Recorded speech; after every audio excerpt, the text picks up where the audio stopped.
C'est d'abord le nom d'une porte qui faisait partie de l'enceinte fortifiée du XIVe siècle. Elle fut remplacée par cette autre entrée, démolie en 1846, lors de la destruction des remparts côté Vesle pour permettre le creusement du canal. C'est le nom d'une rue, la rue du faubourg Féchambault, qui conduisait au faubourg Sainte-Anne et qui est devenue rue Clovis-Chézel. C'est aussi le nom d'un boulevard le long du canal, boulevard Fléchambault, devenu le boulevard Henrot en 1925.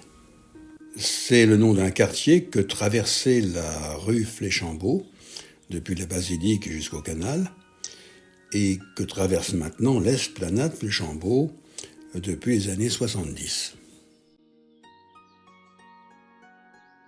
Et c'est aussi le nom d'un pont, le pont Fléchambault, sur le canal de l'Aisne à la Marne.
En effet, le canal qui a son origine à Berry-au-Bac rejoint à Reims la Vesle, dont le cours a dû être dévié dans la traversée de la ville.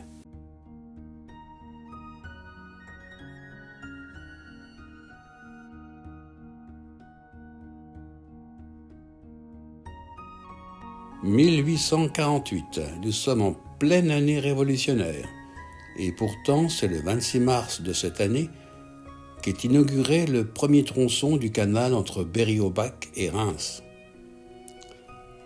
L'arrivée dans le port des deux premières péniches, tirées par des chevaux, est saluée par quelques 2000 curieux.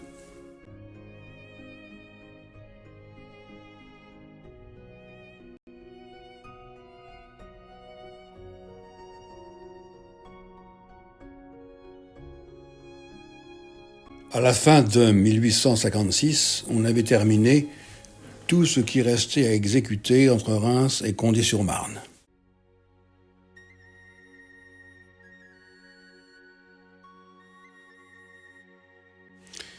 Il faudra attendre fin 1869, avec la résolution des problèmes d'étanchéité et d'alimentation, notamment grâce à la mise en œuvre de la station de pompage de Condé, pour que le canal puisse être considéré comme ayant une navigation régulière.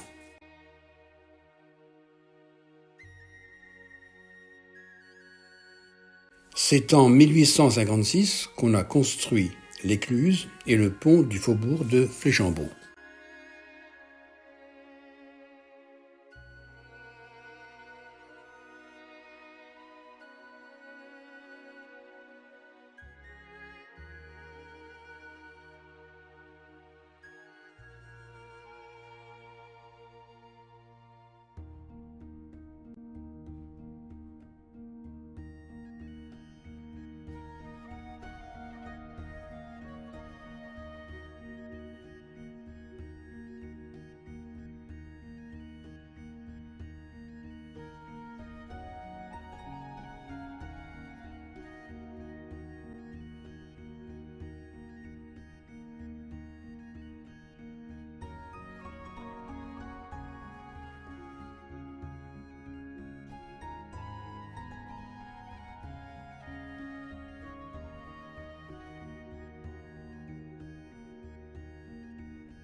Le conducteur devait effectuer une série de manipulations techniques sur l'alimentation électrique et sur l'aiguillage pour pouvoir repartir en arrière.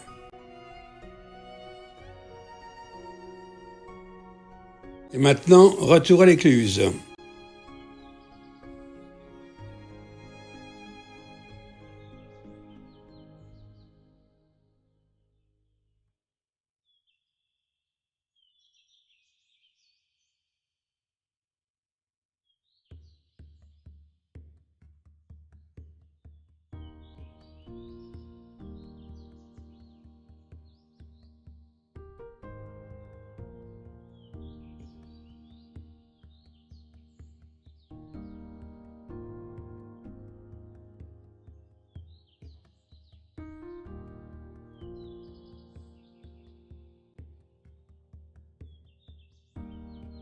Auberge de la Marine. Eh ben oui, aussi.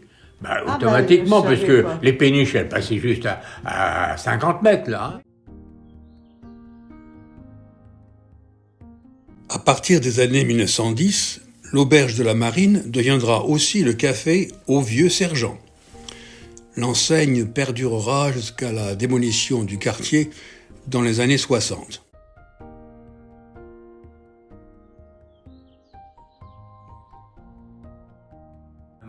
Tous transportés par le canal, hein, que ce soit des agrégats, du ciment, des betteraves.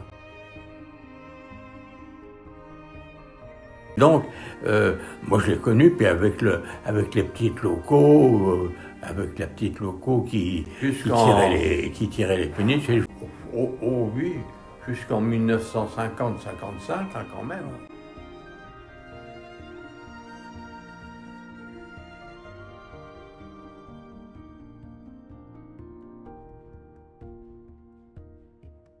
Quand c'était les Allemands qui étaient là encore, moi je leur revois une scène où j'étais du côté du pont de Féchambault, parce que j'étais là, hein, bon. Et c'était des chevaux qui tiraient les péniches. Parce qu'il n'y avait plus de combustible à l'époque, hein, pour faire fonctionner les petits locaux.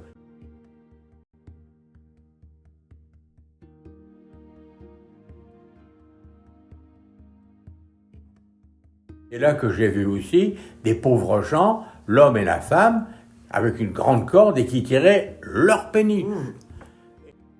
Alors, bien longtemps après, j'apprenais qu'ils allaient à Béréobac.